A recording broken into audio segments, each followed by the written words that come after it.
à tous les chrétiens, bonjour à toutes les chrétiennes, bonjour à tous les serviteurs de Dieu, bonjour à tous les enfants de Dieu, bonjour à tous ceux qui se préparent au retour de notre Seigneur et Sauveur Jésus-Christ. Bien-aimés frères et sœurs en Christ, par la grâce que le Seigneur va m'accorder, en quelques minutes, j'aimerais ici partager une parole de la part de notre Seigneur et Sauveur Jésus-Christ. Cette parole parle de quoi? Elle parle de l'importance des dons spirituels dans la vie des chrétiens. Elle parle de l'importance des dons spirituels dans la vie des serviteurs de Dieu. Elle parle de la nécessité pour les chrétiens et pour les serviteurs de Dieu d'avoir des dons spirituels, d'obtenir des dons spirituels, d'obtenir des grands dons spirituels. Pourquoi? Parce que la vie chrétienne est beaucoup plus facile avec les dons spirituels, parce qu'on combat plus efficacement Satan lorsqu'on a les dons spirituels, parce qu'on est plus utile à l'œuvre de Dieu lorsque on a des dons spirituels, parce qu'on peut mieux servir le Seigneur lorsque on a également des dons spirituels, lorsqu'on a des capacités spirituelles, lorsqu'on a reçu des dons de la part du Seigneur. Il est plus facile de mener la vie chrétienne, il est plus facile de mener les combats de la foi, il est plus facile de combattre et de vaincre Satan parce qu'on a des dons spirituels. Donc en cette nuit même du 23 au 24 juin 2020, le Seigneur m'a beaucoup parlé de dons spirituels. Il m'a parlé de dons spirituels dans plusieurs songes, dans au moins 2 songes. Il m'a parlé des dons spirituels. Et l'un de ces songes-là m'a beaucoup intéressé et j'aimerais partager cette parole, j'aimerais partager ce songe avec le peuple de Dieu, avec les enfants de Dieu, avec tous ceux qui se préparent au retour du Seigneur, afin qu'ils comprennent la nécessité d'avoir des dons spirituels, la nécessité de posséder des dons spirituels pour être plus efficace dans l'œuvre de Dieu, pour être plus efficace dans la vie chrétienne, pour être plus efficace dans le combat de la foi et également pour avoir une vie chrétienne qui est beaucoup plus facile parce qu'on a des capacités surnaturelles, parce qu'on a reçu des talents, parce qu'on a reçu des dons spirituels, parce que le Seigneur se manifeste dans nos vies à travers ses grâces. Avant de continuer ou alors avant de donner ici la parole que le Seigneur m'a donnée, j'aimerais que nous puissions prendre un passage des Écritures. J'aimerais d'abord, avant toute chose, que nous puissions prendre un passage des Écritures pour d'abord établir la vérité selon laquelle les dons spirituels sont importants pour l'œuvre de Dieu, parce que l'œuvre de Dieu se fait avec les grâces de Dieu. Ça. Donc, ça c'est une parole que le Seigneur m'avait donnée il y a de cela plusieurs mois. Le Seigneur m'avait dit que l'œuvre de Dieu se fait avec les grâces de Dieu et nous avons besoin des grâces de Dieu pour faire l'œuvre de Dieu. La vie chrétienne se mène avec les grâces de Dieu. La vie chrétienne est plus facile avec les grâces de Dieu.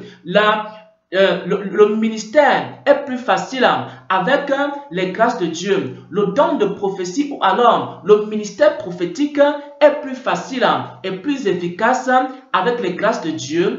Et le ministère de docteur, d'enseignant de la parole est plus efficace et plus facile avec les dons de Dieu. Et le ministère apostolique est plus facile et plus efficace lorsqu'on a les dons de Dieu. Et le ministère d'évangéliste est plus facile et plus efficace lorsqu'on a les dons de Dieu, ainsi que le ministère pastoral est plus facile et plus efficace lorsque on a les dons de Dieu. Et la vie chrétienne elle-même, pour tous les chrétiens, pour toutes les chrétiennes, est plus facile et plus efficace lorsqu'on a les dons de Dieu. Et j'aimerais que nous puissions établir cette vérité déjà à partir du livre de l'épître de l'apôtre Paul aux Corinthiens.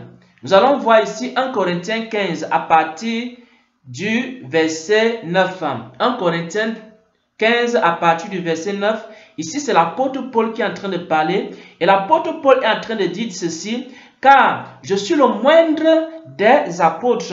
Je ne suis pas digne d'être appelé apôtre parce que j'ai persécuté l'église de Dieu. Mais il dit maintenant, par la grâce de Dieu, je suis ce que je suis Et sa grâce envers moi n'a pas été vaine. Loin de là, j'ai travaillé plus que tout ça. Donc l'apôtre Paul est en train de déclarer ici qu'il a travaillé plus que tous les apôtres.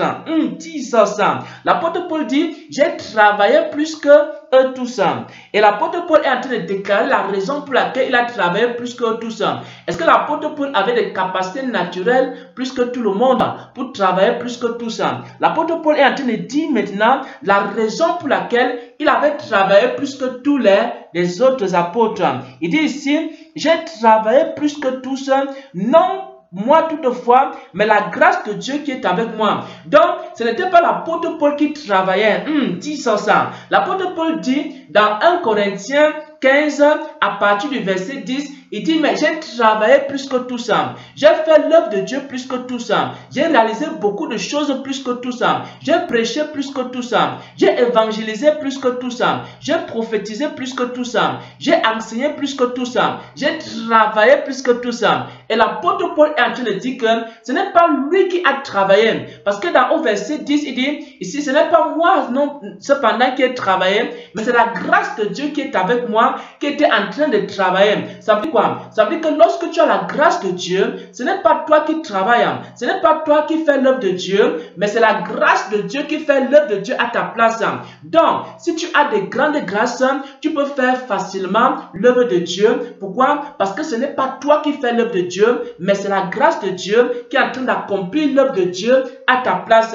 Et l'apôtre Paul est en train de dire ceci, j'ai travaillé plus que tout ça, mais ce n'est pas moi l'apôtre Paul qui a travaillé, mais c'est la grâce de Dieu qui était dans ma vie qui travaillait. C'est-à-dire que l'apôtre Paul avait beaucoup de dons spirituels, l'apôtre Paul avait beaucoup de grâce dans sa vie et c'est pourquoi il a fait beaucoup de choses. Il a accompli beaucoup de choses. Quand vous regardez par exemple le Nouveau Testament, vous allez vous rendre compte que l'apôtre Paul a écrit pratiquement le 1/3 ou alors la grande majorité des épîtres du Nouveau Testament ont été écrits par l'apôtre Paul et l'apôtre Paul, par la grâce qu'il avait reçue, avait fait une grande œuvre. Pourquoi? Parce qu'il avait des dons spirituels. Maintenant, j'aimerais vous parler du songe que le Seigneur m'a accordé la grâce de recevoir et également de l'enseignement qui se trouve dans ce songe. Le Seigneur m'a montré ici dans un songe que il y avait une distance. Il m'a montré qu'il y avait une distance d'environ 50 km. Je peux évaluer la distance à 50 km. C'est une distance qui devait quitter d'une grande ville. C'était un parcours que les gens devaient faire pour passer d'une grande ville à une petite ville. Donc c'était une petite ville comme une banlieue. Et la distance qui séparait les deux endroits, c'était environ 50 km qui séparaient les deux endroits. Maintenant, pour pouvoir arriver à la petite ville, il y avait plusieurs méthodes ou alors il y avait plusieurs moyens de transport. Et chaque moyen de transport avait ses avantages et avait également ses inconvénients. Alors, il m'a montré que la route également n'était pas une route très bonne. Il m'a montré que la route n'était pas très bonne. Et à ce moment-là, j'ai donc commencé à voir les différents moyens. Le Seigneur a commencé à me montrer les différents moyens de transport. Le premier moyen qu'il m'a montré ici, c'était un véhicule, c'était un grand véhicule de transport en commun comme un car, comme un bus. Il m'a montré d'abord un bus. Il m'a dit que cette distance-là, on peut l'emprunter avec un bus. Et il m'a montré que si on emprunte la distance avec un bus, par exemple, la durée du trajet sera réduite. Ça veut dire quoi? Ça veut dire qu'il estimait par exemple à 30 minutes environ. Si par exemple on faisait la distance avec le bus, ça devait prendre environ 30 minutes pour parcourir la distance en question. Et on m'a aussi montré un autre avantage du bus, c'est que comme il y avait des creux en route, il y avait beaucoup de creux en route, la route n'était pas très bonne, il y avait des creux sur cette route. Et il m'a montré que le bus en question pouvait facilement sauter ou alors esquiver les différents creux et que le bus était très rapide. Il m'a montré que le bus était très rapide. Il m'a aussi montré que comme il y a beaucoup de dangers sur la route, il y avait également des personnes sur cette route qui agressaient des gens, qui exploitaient des gens. Et si par exemple tu faisais ce parcours à pied et que ces gens te rencontraient, ils pouvaient également te dépouiller de tes biens. Donc, il m'a montré aussi que lorsqu'on fait ce parcours avec le bus, par exemple, ce qui se passe c'est quoi? C'est que toutes ces personnes qui sont sur le chemin là, ils ne peuvent pas s'opposer à toi, ils ne peuvent pas également arrêter le bus. Sinon, le bus va les écraser.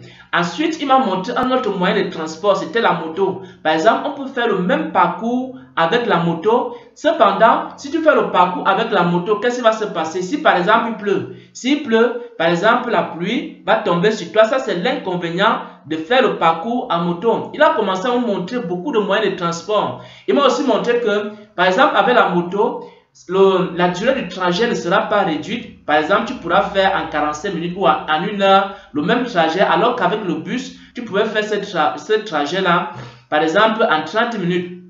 Donc, avec la moto, la durée du trajet est encore beaucoup plus difficile et le voyage est beaucoup plus pénible même. Il y a encore beaucoup plus de dangers sur la route. Il m'a encore montré qu'on pouvait faire le même trajet avec un vélo. Il m'a montré qu'on pouvait faire le même trajet avec un vélo. Il m'a montré les inconvénients de faire le trajet avec le vélo. Il m'a aussi montré une chose curieuse. Il m'a montré qu'on pouvait faire également le même trajet avec, vous savez que les handicapés, ils ont souvent, une petite voiture des handicapés là. Il m'a montré qu'on pouvait aussi faire le même trajet avec les voitures des handicapés, mais que si on fait le trajet avec cette voiture des handicapés, il y a encore beaucoup plus de dangers sur le chemin et c'est encore beaucoup plus difficile de faire le même trajet.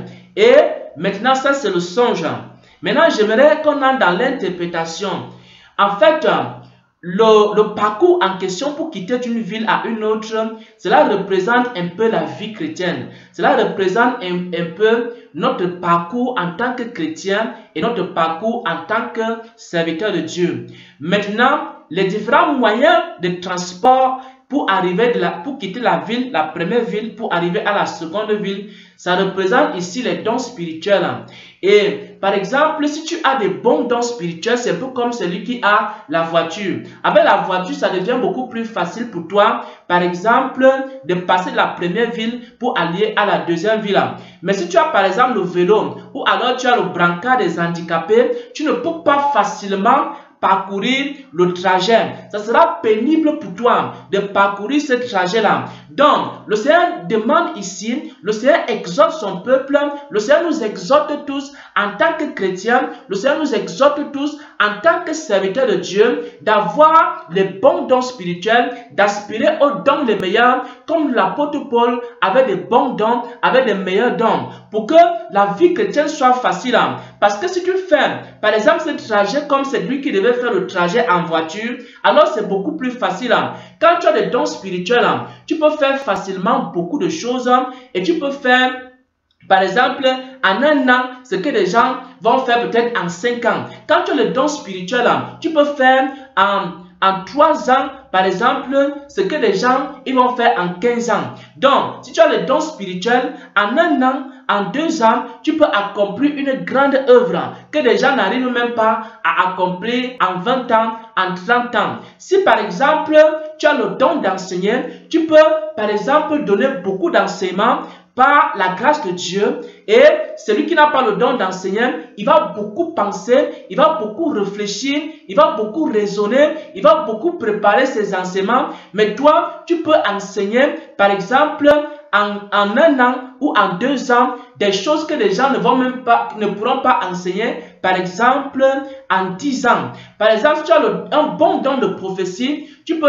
prophétiser, par exemple, en 1 an, par exemple, ce que d'autres personnes qui n'ont pas le don vont prophétiser même, par exemple, en 10 ans ou en 20 ans. Et si tu as des bons dons, le Seigneur m'a aussi montré dans beaucoup de songes, il m'a montré aussi l'importance d'avoir des dons de puissance. Par exemple, la capacité de chasser les démons, la capacité de détruire les œuvres des ténèbres. Il m'a fait comprendre que lorsqu'on a les dons de puissance, lorsqu'on a la capacité de chasser les démons, lorsqu'on a la capacité de mener les combats spirituels, on est encore plus utile. Pourquoi? Parce qu'il y a des gens qui sont possédés. Il m'a montré que certaines personnes aussi sont possédées. Ils ont aussi besoin de délivrance. Il m'a fait comprendre que lorsqu'on a les dons également de puissance, on peut libérer les captifs. Parce que Jésus-Christ est venu pour faire quoi? Il est aussi venu pour libérer les captifs. Et lorsque tu as des dons de puissance, tu peux également guérir les malades, tu peux également libérer les captifs, Tu peux également mener des combats spirituels et le Seigneur m'a montré tous ces dons spirituels et l'importance d'avoir les dons spirituels. C'est pourquoi la vie chrétienne, pour beaucoup de gens, est très pénible. Pour d'autres personnes, c'est facile. Mais pour d'autres personnes, la vie chrétienne est très pénible. Pourquoi? Parce qu'il manque de grâce dans leur vie, parce qu'il manque de dons spirituels dans leur vie. Donc, nous devons donc aspirer. Comme l'apôtre Paul le dit également dans 1 Corinthiens 12, il dit quoi? Il dit que aspirer aux dons spirituels, aspirer aux dons les meilleurs, rechercher les dons spirituels. Parce que quand vous aurez les dons spirituels, alors la vie chrétienne sera de plus en plus facile. Alors il sera beaucoup plus facile pour vous de faire l'œuvre de Dieu. Il sera également beaucoup plus facile pour vous de mener la vie chrétienne. Sinon, vous ne pourrez pas combattre Satan efficacement. Sinon, vous ne serez pas très utile à vos frères, à vos sœurs, à l'église, si vous n'avez pas des dons spirituels. Et l'apôtre Paul a dit, j'ai travaillé plus que tous, non pas moi cependant, mais la grâce de Dieu qui est avec moi, c'est-à-dire l'œuvre de Dieu se fait avec la grâce de Dieu, c'est-à-dire la vie chrétienne est facile lorsqu'on a la grâce de Dieu, la vie chrétienne est plus facile lorsqu'on a la grâce de Dieu, la vie chrétienne est plus simple lorsqu'on a la grâce de Dieu, on peut facilement combattre Satan lorsqu'on a les dons spirituels, on peut facilement vaincre certains péchés lorsqu'on a les dons spirituels, on peut facilement comprendre les Écritures lorsqu'on a les dons spirituels, on peut facilement avancer avec Dieu lorsqu'on a les dons spirituels, on peut faire beaucoup de choses en très peu de temps lorsque on a les dons spirituels au nom de notre Seigneur et Sauveur Jésus-Christ. Amen.